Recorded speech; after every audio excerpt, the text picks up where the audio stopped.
Hello, everybody. Well, hello, one person. One person for now. Let's throw that welcome message in there. And then hope that some other folks will be joining along with us for our class today. As stated in the description, the name of the game today is to outline our next project, go over the stipulations and requirements for that project, and then introduce our pre-production portion of it, an assignment that will go live today.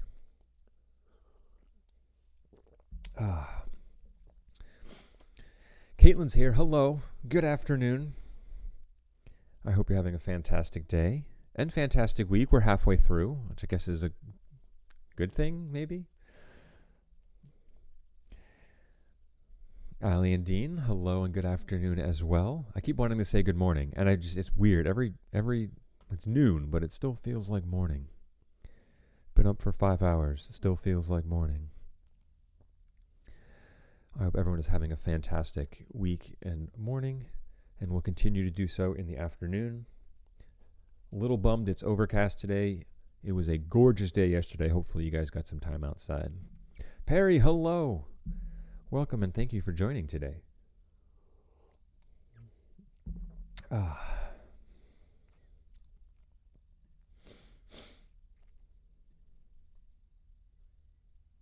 hope you guys enjoyed the reprieve from what's going on. Oh, that would be it. Yep. From work, from last class. Hope you guys enjoyed our screening and light chit chat and stuff. Ryan, hello. Good afternoon.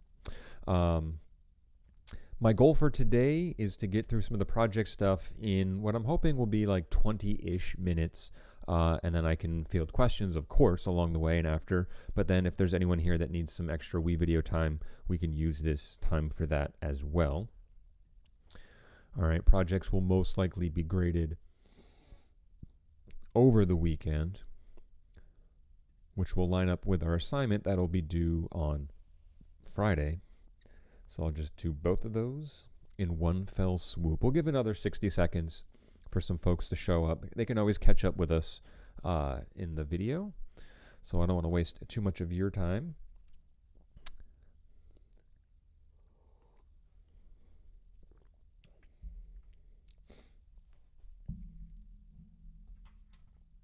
Thus is the benefit of the YouTube live streams, is that there's always a reference for stuff that we missed.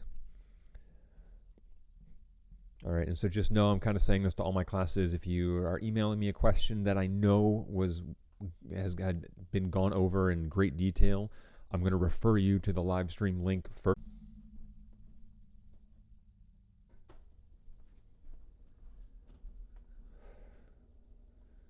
Okay, I guess we're back-ish.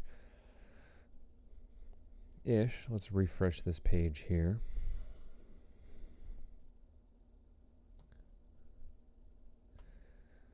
You guys are the lucky ones, I gotta tell you. This seems to always happen with my TV3 class more than any other class. All right, but I have been basically putting my computer through the ringer every hour on the hour. And, man, my network, my ISP is not thrilled. They've actually sent some emails saying that my data usage is way too high. They don't seem to understand what I'm doing here, but, yeah. Apologize for the mix-up, but it looks like we're in working order now. So I'm going to press on. I know some of us have left. I'm hoping they find their way back. All right, the name of the game here is going to be getting through this so that we have an understanding as to what's going on for our project. Close out this little tab here. All right, some folks are coming back. Cool, that's good. I apologize, gang. And if this happens again today, I will keep checking in on YouTube and on my broadcasting software. My home network has, as of last night, been a little finicky, just kind of randomly dropping. So I'm hoping that doesn't happen here, but all the more reason for me to move a little bit quicker to get through it so it's archived. In a worst of worst case scenarios, if the network does have an issue and crashes, I will record this presentation as a standalone video and put it up on Google Drive for you, or Google Classroom for you guys to watch later. So without further ado, let's get into it. Okay, let's click on my stream health here. Stream health is good. Excellent, even. Fantastic. All right, so we should be back here. Buttes, except Mac moved everything around. All right. So I'm not going to go full frame as that caused issues in the past. Oh, I did go full frame, and that is causing the issue in the past. So there we go. Okay, cool. Sarah's back. Hello and welcome. All right, let's get into our shooting project. Our first one, finally. All right, so I'm hoping you feel a little bit more comfortable in WeVideo, and the name of the game this time around is going to be to add video that you have shot into your projects, and you can do that a number of ways given your resources at home. You can use your webcam in WeVideo to record live. You can use your phone to make sure that you're getting good shots and then bounce it up to Google Drive and then import it in the WeVideo. If you have your own camera, you're more than welcome to use that too. You would just need a way to get that footage off that camera to Google Drive so that you can access it in WeVideo. So Ashley's here now too. Cool. Thank you for joining, and glad most people came back after that small technical hiccup. All right, so a few things to know about this project is that one of the challenges on my end was trying to find something that is easily accessible to everyone and has enough leeway for the prevention of like roadblocks or obstacles. And so I understand that, you know, compared to what we might do in class with lighting and with, you know, audio, this is going to be simple compared to that, of course, but I wanted to make sure the project was designed with enough flexibility that everyone felt that they can accomplish it. And so with the practice we got in WeVideo, you know, today's the day where we're gonna start the thought process as to, okay, let's land on an idea. And obviously you'll have a better understanding once we move through the project stipulations and stuff today. But our goal is to take you through, of course, our modified version of a pre-production process into production and then post-production in WeVideo. So without further ado, okay, I want you to be the expert on a subject or topic of your choosing. And so for our first project, you're going to be creating a 2 to 2.5 minute, spelled incorrectly, how-to video on a subject of your choosing. You know what, leave it. This can range from something rather simple to something rather complex. The flexibility is on your end. Part of that challenge, however, is going to be, okay, if we choose something simple, how do we get to that 2.5 minute runtime? And so I wanted to outline a few things that you could do today to structure your videos so that you can kind of, I don't want to say pad that time, but bolster your content, maybe with some background information, some alternatives and things like that. And we'll talk about how you can do that. So I'll run through the very specific project stipulations at the end. I just kind of want to talk about how to map out this concept that as your pre-production work will be due next class. So the first step obviously is coming up with an idea, all right? And that can be really challenging. And so I think the best way to go about that is just to kind of ask yourself a question internally, what are you really good at? And the answer isn't nothing. Everyone is really good at something. And it doesn't matter how big or how small it is. There's some part of your day-to-day, of your life, of your expertise, of your experiences that you would say, I'm the best at this. And I think that's the best place to start, is to even on paper, generate a list of things that you feel that you're really good at. I'm not saying the best in the world, and I'm not saying the best in your class. I'm saying that you are really good at. And the scale there varies. Like there's no object to scale, okay? You could, and I just came up with a quick list of things, and all these things are things you can do around the house, all right? Understanding the limitations that we have in shooting right now. I'm really good at brushing my teeth, doing my makeup, making a bed, playing video games, cooking, baking, drawing, painting, cleaning, organizing, working out or exercising, helping other people, taking pictures, folding clothes, doing math, crossword puzzles, games and puzzles, playing an instrument, dancing, collecting, writing, picking an outfit, reading.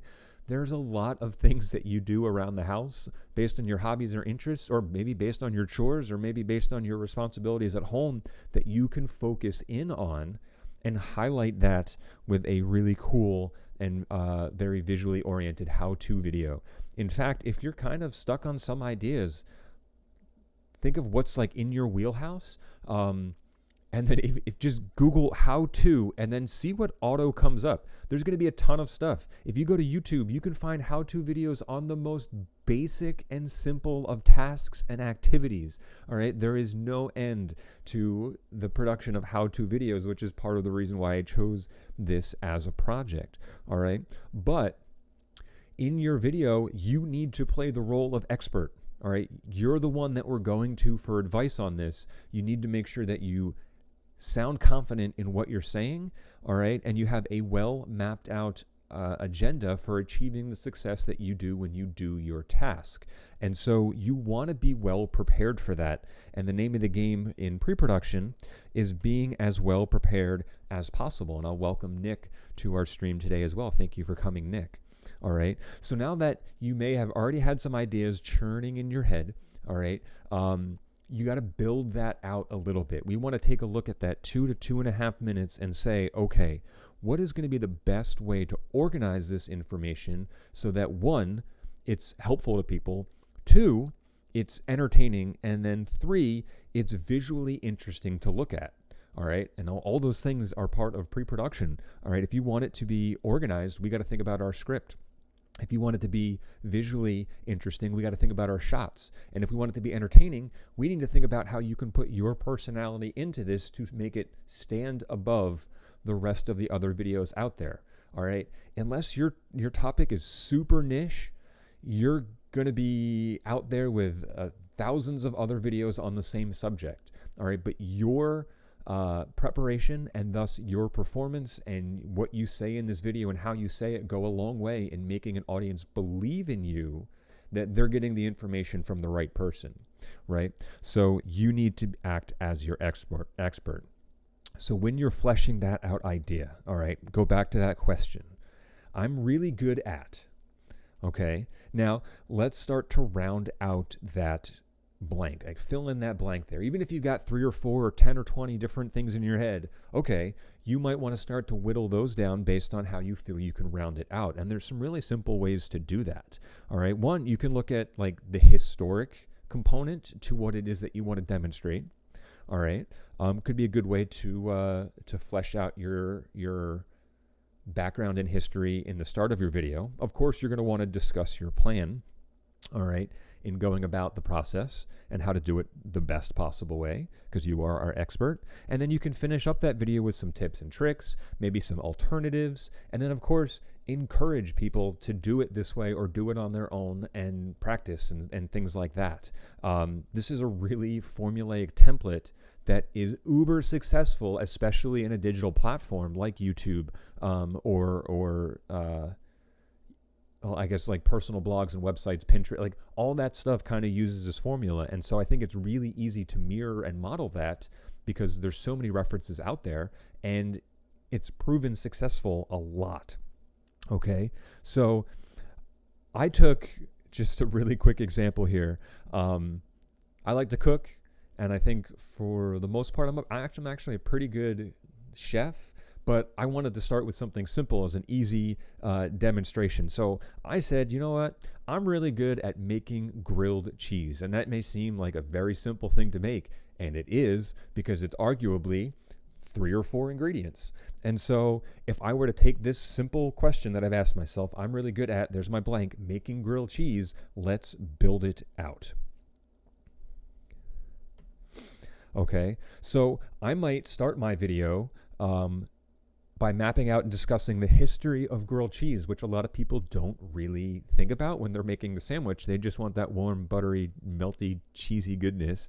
But there is a short history there, okay? It was a sandwich that came about in a Depression-era time when resources for food were not readily available, or income was low and money wasn't able to be spent on something. And so, bread and cheese were pretty commonplace. And it actually, if you look into the 40s and 50s, cheese was a government issued food.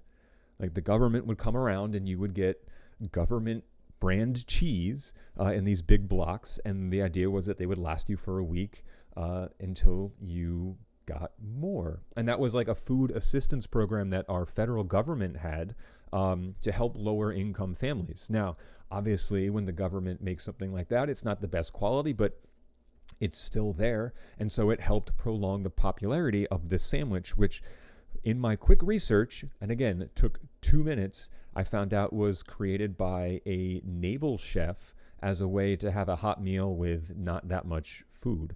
And its popularity kind of reboomed in the 80s and 90s as it was a quick, inexpensive way to feed a family on a lower budget.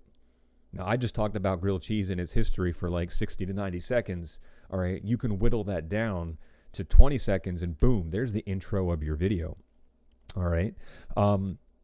I might get into then moving on from that, the ingredients as well as my preferences and explaining why I chose the ones I did. A certain type of bread I like over another one, or I think that works better than another type of bread. Certain types of cheeses, right? You might say, hey, buy Kraft Singles and don't use deli cheese because deli cheese doesn't melt as well as Kraft Singles does, as Kraft Singles are kind of designed to melt a little bit, which is why people argue they're not real cheese, but goddamn, does it make for a tasty sandwich? Okay, then of course there's the step-by-step portion of this. All right, this is the actual how-to portion. So if we break this down into 5 steps, the how-to is really only one of those steps. All right, and I would talk about, you know, prepping the stove, prepping the pan, getting my ingredients out, making sure I've got the right utensils and all that stuff, and then go through the steps of making that sandwich. All right, at the end of it, I would probably discuss some alternatives to mix it up, just to give people the means to do something if they don't have all the ingredients, right? So like, for example, I might say traditionally on my sandwiches, I use butter on my bread, but if you don't have butter, you can use mayonnaise as a good alternative. All right. And then finally at the end, you're going to wrap that up, enjoy that sandwich, but encourage people to try that home. Give them some tips that you used, that you found have been helpful, or variations on your process. Like if I'm in a hurry, sometimes what I'll do, and I've got a flat pan, I will put a pot lid on top of the sandwich, all right, not to crush it, but to dome it. All right, so it keeps the heat trapped in, it melts that cheese a little bit faster. And so that's a good alternative in making a sandwich, because if I don't want to wait 4 minutes, I can wait 2 minutes and have it a little bit sooner. And then of course you would close out your video by encouraging and all right, we're done. So this could be a really good template to use in that simple example.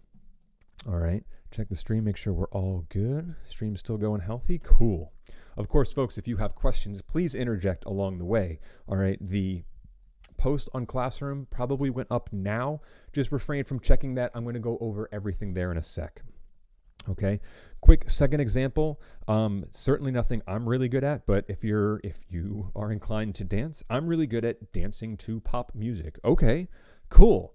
Let's build that out. Think about the style of music, and my first build out step would be discussing or figuring out when this style of dance came about and who were some of the popular artists at the forefront of that style. Okay, maybe prep people for your video as it's a little bit more involved. Okay, the style of your video might be wanting people to follow along with you. So you're going to have to tell people what they need to do to follow along or to practice. And that can just be, hey, make sure you're wearing comfortable clothing, nothing too restricting. Make sure you've got a lot of space, move tables and chairs or anything that you're afraid might break if you just cut loose and really go wild. Like there's like the pre-steps there. Okay, finally, you're going to get into the actual how-to. You're going to show those steps and those moves, all right, while maybe directly addressing the camera. And that's going to be a style that is very okay and tolerated in this type of video, where we can worry a little bit less about cinematic, aesthetically pleasing shots while making sure that we're addressing our audience because they might be following along with us. All right. And then finally, at the end, you can wrap it up by showing some variations of the dance, maybe alternatives to music. What are dances that are similar to this style that you might transition to once you feel you've got this one down? There's a lot there you can build out. Okay, so as far as our pre-production process goes in this project, we want to map things out, all right? And so that I have a worksheet I'm going to go over in a sec, but it's been posted to Classroom, as has this presentation as well, all right? So this whole presentation and the pre-production worksheet and the project stipulations are up there. I'll go over all of those in a sec. All right, the pre-production worksheet, the idea here is to answer that sentence, what am I really good at? And then flesh it out, build it out, all right? This is what's going to be due by next class. Now, there's a little footnote there, okay, because I'm going to assign it to be due at the end of next class. So what we can use time on Friday for, all right, is to work on that assignment collectively, or if you need help building out some of those ideas or fleshing out some of those questions to map out your project, we can use that time together. If you're good, cool. You can turn it in and say, hey, Mr. Leonard, I'm all set. Here you go. That's fantastic as well, but I figured it would be a good use of our time to help those that are a little stuck to work out your ideas, and maybe even collectively as a chat, you guys can help one another out too. All right, I'll go over this worksheet. Actually, I'm going to go over the worksheet right now. I'm just going to check in on the chat. How is everyone doing here? Quiet. All right, but stream looks good, and we got 8 people. Okay, so let's get into what that worksheet looks like. Okay, and here it is. It's on the wrong page, but we'll bring it over here. All right. So let's get rid of this so we can see everything. Let's zoom in a little bit as well. Cool. That should fit. All right. So here is the worksheet that's posted on Classroom. This is what's going to be due by the end of class on Friday, okay? And of course, the first thing I have in there for you guys to do is to fill in that blank. I'm really good at fill it in, put it in there, because now I get one sentence and I have an idea of where your project is going to go, okay? So let's just build this out. Now, these are all questions to answer, all right? And I broke it down into a number of parts to make it a little bit easier for you. And that way, when we meet on Friday, you can say, hey, Mr. Leonard, I'm having a tough time going through part 1 or part 3.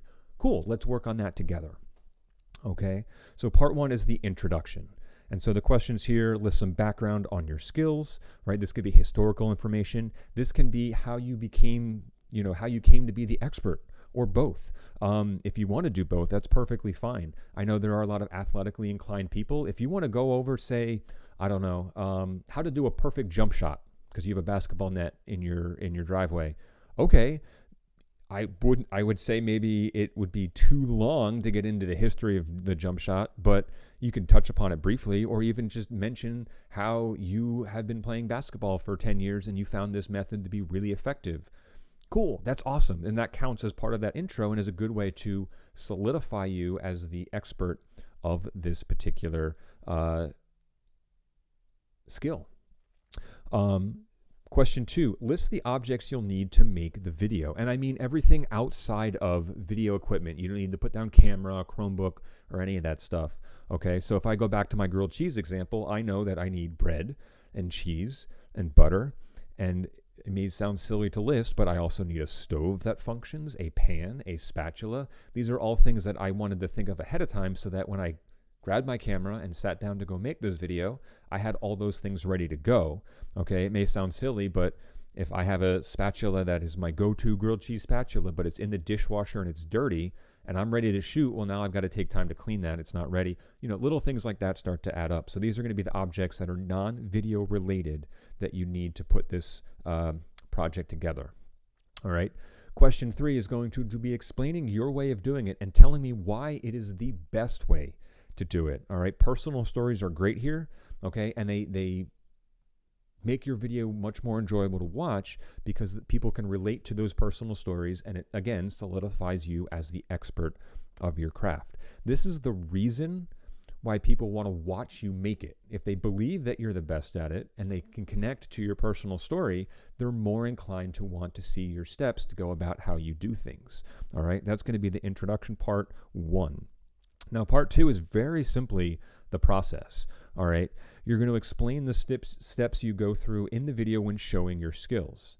Okay, it should take about 5. Maybe not. I'm going to say, no, we'll keep that. use as many steps as you need to. All right. But if we're using grilled cheese, step 1 isn't make the sandwich. I'm going to break it down pretty specifically. So try and expand your breakdown to encompass at least 5 different steps. And if you need more, great. So if we're using grilled cheese, step 1 could very simply be get all my ingredients together in one spot. Okay, there's a step. Prep the bread, melt the, things like we can get into those here. Those each become their own step. Heck, if you're doing the jump shot, step 1 is make sure your shoes are tied tight. Step 2 could be make sure your ball's properly inflated. Like those count as steps. So don't feel to break this down too specifically. Use as many steps as you need to. Continue to number. Let's hide that one. As you list the process. I think the best thing to do is this is the section that might end up being really long, but you might find that some of those things condense, all right? And it'll make sure that you are super thorough and not glossing over any steps, right? If people want to learn this process, if you make a big jump from step to step, people might go, wait, where's the connection between those? Don't be afraid to be specific here. Okay, moving on from that, what are some of the steps that people can take or adjust or change if they need to? So again, in my example, grilled cheese, mayo can be used instead of butter and vice versa. There might not be too many steps that you can change depending on what it is you're showing, but having even 1 or 2 alternatives to some of those steps can be really helpful in expanding the reach and effectiveness of your video. And then finally, the last question is, are there any special personalized tips and tricks you've picked up on your craft that you can share? And these can be maybe something even really silly, or these can be something that may not seem like they're that impactful. Like if I'm making grilled cheese, a really simple tip is this sandwich does not take long to make. Don't leave it on the pan and walk away because you don't want to overcook and burn your bread on your grilled cheese sandwich. You want it nice and evenly toasted. And that may sound really silly to someone that makes grilled cheese all the time, but if people are looking up these videos to watch, they clearly don't. And so things like that become really helpful. Okay, so that is part 2. Now part 3 is our shoot. And so for this, I tried to generate a list of things that I can look for to assess you on. All right, I'm going to ask that for this project, that we use you're going to use more, of course. 5 different shot types need to appear in your video, and they're pretty obvious, and I think you can find ways to implement them. All right, we need to use a close-up, an extreme close-up, a medium shot, some kind of tracking or dolly shot, and then a top-down shot, all right? And so just to demonstrate those last 2 really quickly, because most people, when they think of dolly or tracking shots, and I'm just going to use my phone here as an example, right, would think about following a subject kind of like that. And that might not be a shot that makes sense in your video. And so it can be a lot more subtle than that. I know this will be a weird example, but let's just hypothetically assume that I wanted to do a video on podcasting. And so I've got my equipment set up and I need to add a tracking or dolly shot. That could be something as simple as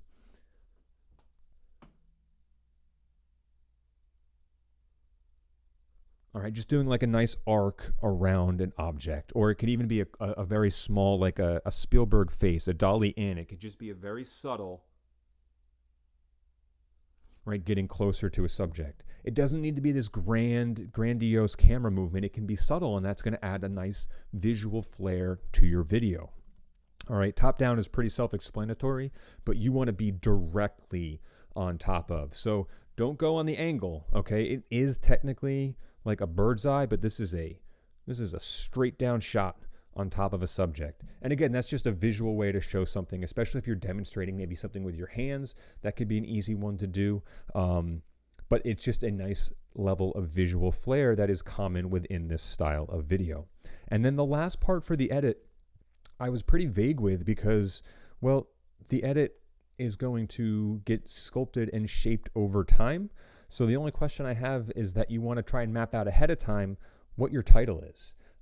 This could be something very simple to something very creative. It's up to you, but at least then you know heading into your edit, when you bring that title into your timeline, you know exactly what you're calling this, and you're not stumped on trying to come up with something last minute. So I figured that would be the last part for part 4, which has to do with post-production. All right, let's minimize this. I'll check in on the chat. Are we good so far? Are there any questions? I'll pause for a sec while I chug this water. I understand I've been talking fast. All right. But I figured I'd pause for a sec to see if there are any questions. So if you have them, throw them in there. I'm going to go through the project stipulations next.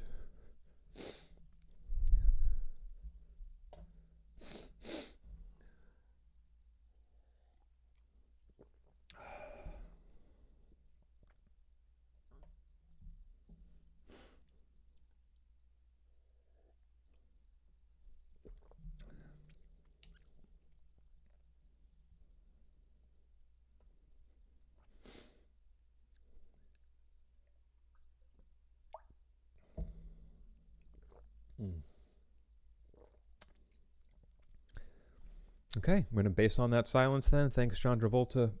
That there are no questions, I'll press on to the project stipulations. Now, of course, it's on the wrong screen. Why wouldn't it be? Okay. So, backing up here to my desktop view. Okay, so this is the one sheet for the project that is put on Classroom as well. All right, so our objective is to create an entertaining video that also informs people on how to do a task that you are going to act as the expert in.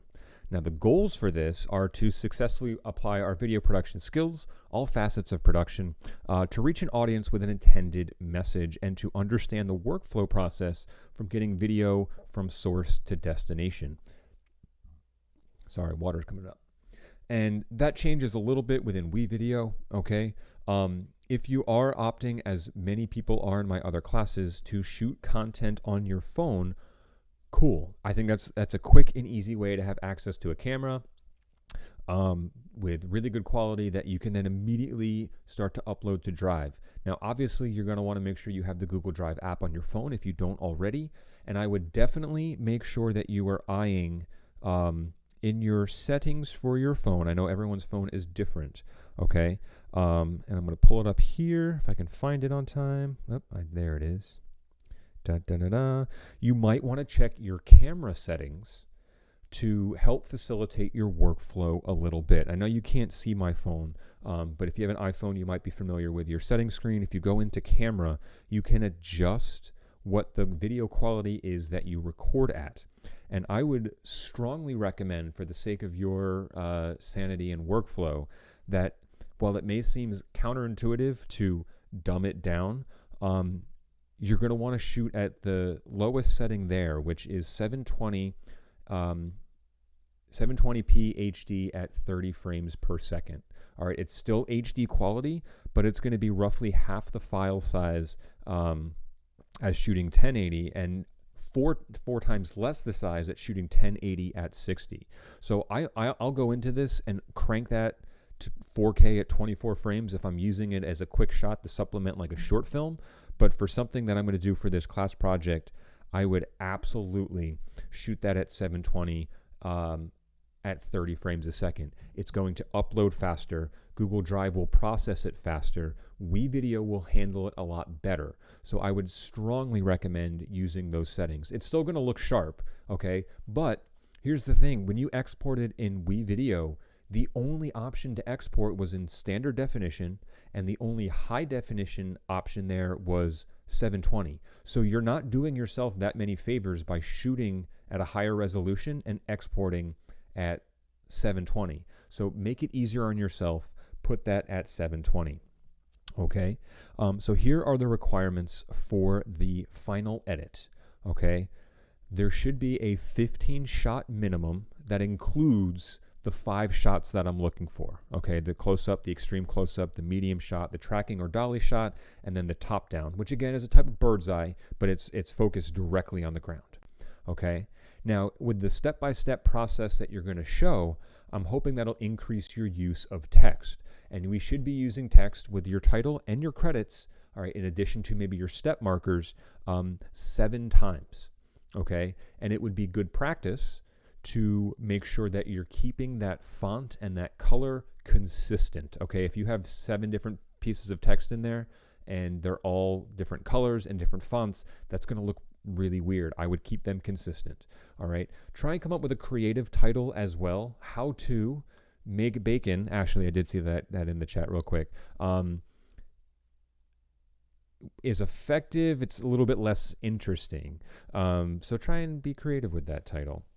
Okay, I'm going to ask that you have at least one song for the background that you can mix in just to kind of fill in some of the, I don't want to say dead air, but you know, if you're demonstrating something and you want to kill the background noise, right? If we're making bacon and you're putting stuff in the pan, maybe we want to bring that pan noise down and pump in some music. Use at least one song, all right? And if you want to use more than one, by all means, go for it. Maybe you want a song for your intro and you want a different song for different steps, and maybe you want to close on a song. That's totally cool. I'm just going to ask that we have one. It's really going to help the middle chunk of your video retain attention, because the music kind of helps us get pulled through some of that. So I would recommend at least one song.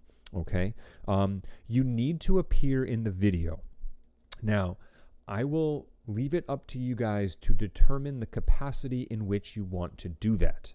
All right, if you want to be in your intro and then the rest of it you were not seen but only heard, that is perfectly fine. I would recommend probably at the very least that you're in the beginning and the end if you kind of want to bookend it. That way you're kicking it off, you're establishing who the expert is, you're going through the steps, and at the end we see you again to close it out. If you, of course, are a little bit more involved with it, you can be in it along the way too. That's to your discretion, and of course how it best fits what it is you're demonstrating. Okay? What I'm going to ask, all right, as far as the times where you are on camera, it may be challenging, all right? Tripods for phones are, you know, not too commonplace.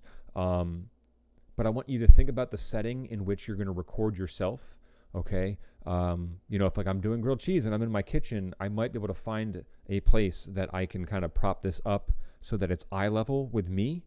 And that way I'm not doing that. I'm looking down at my computer at the camera. Like, we don't want that kind of weird low angle shot going up at you. So try and keep it eye level as much as possible. Okay. And then of course the runtime for this, like we said before, is 2 to 2.5 minutes. I took the liberty of putting in some, just a light schedule, so you guys had an idea of the time frame that we have to do this. And I wanted to be really understanding with the situation that's going on with everybody. And that was kind of factored into the design of the project as well. So the pre-production worksheet that I just went over, okay, and it's on Classroom now, I'll go there in a sec, is going to be due at the end of next class. So when we finish class on Friday, those sheets should be turned in, and you can turn it in on the post that I have up there now. The post for the video project itself has not been created yet. That'll be created a little bit later in the project. Okay, so that's going to be due at the end of class on Friday. Next week, I've given our 2 classes to be set aside as production time. All right, so we would meet Tuesday, Thursday of next week.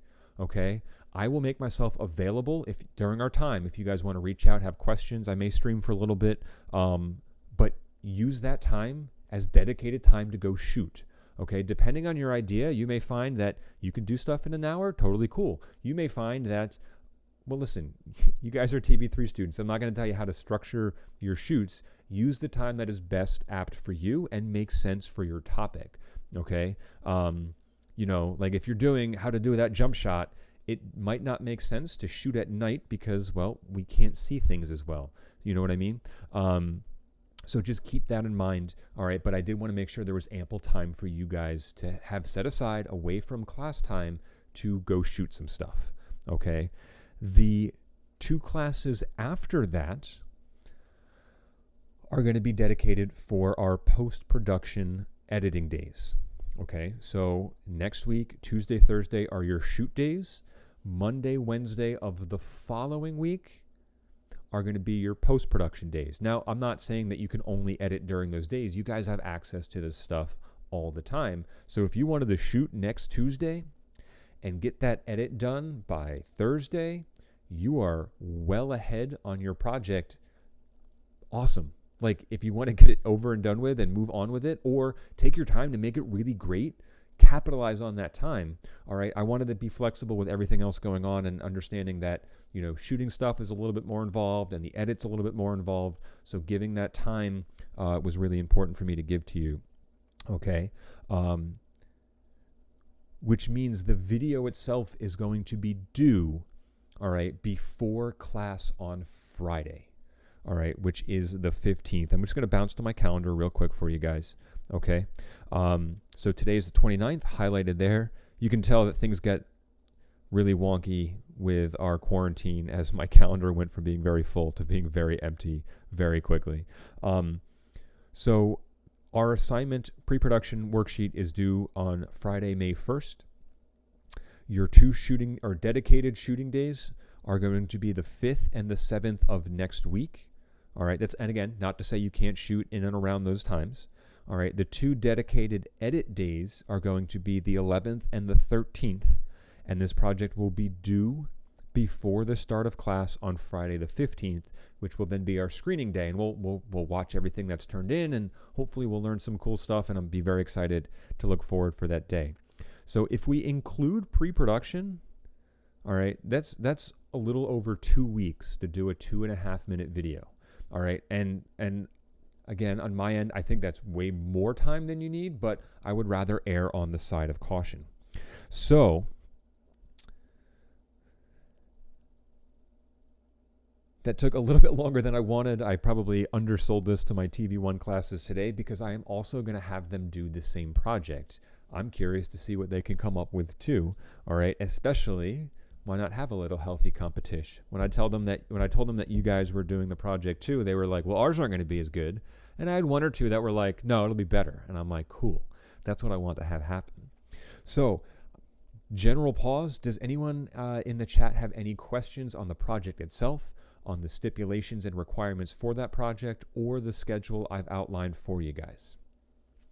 I'm going to pause for a sec, get some water, BRB.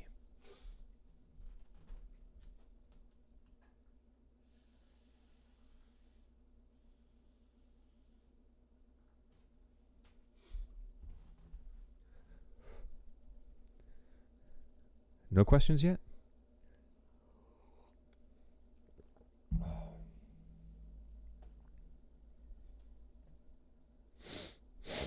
Woo.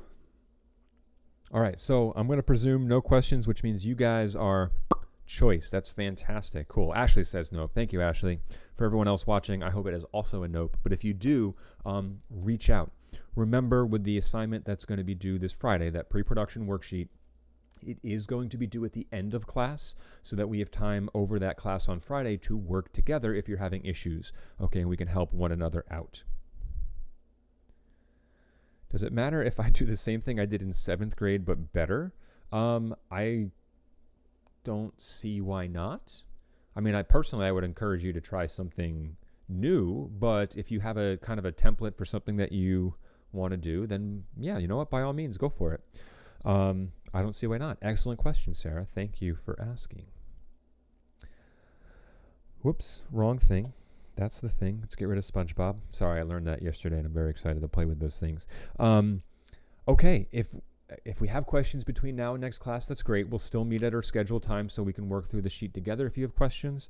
Or if you're like, hey, Mr. Leonard, here's what I have so far. Where do you think that's what that time will be for. All right, because after that, our meeting times, while I'll still be available and I still may start a stream, if no one's showing up, I'm going to kill it a little bit soon, but I want to make sure that it's known that I will be there for you guys. All right, on that note then, thank you for coming to our class today and being involved and following along with the project introduction. I will see everybody again on Friday. Enjoy the rest of your week, and I will talk to you then. All right, adios.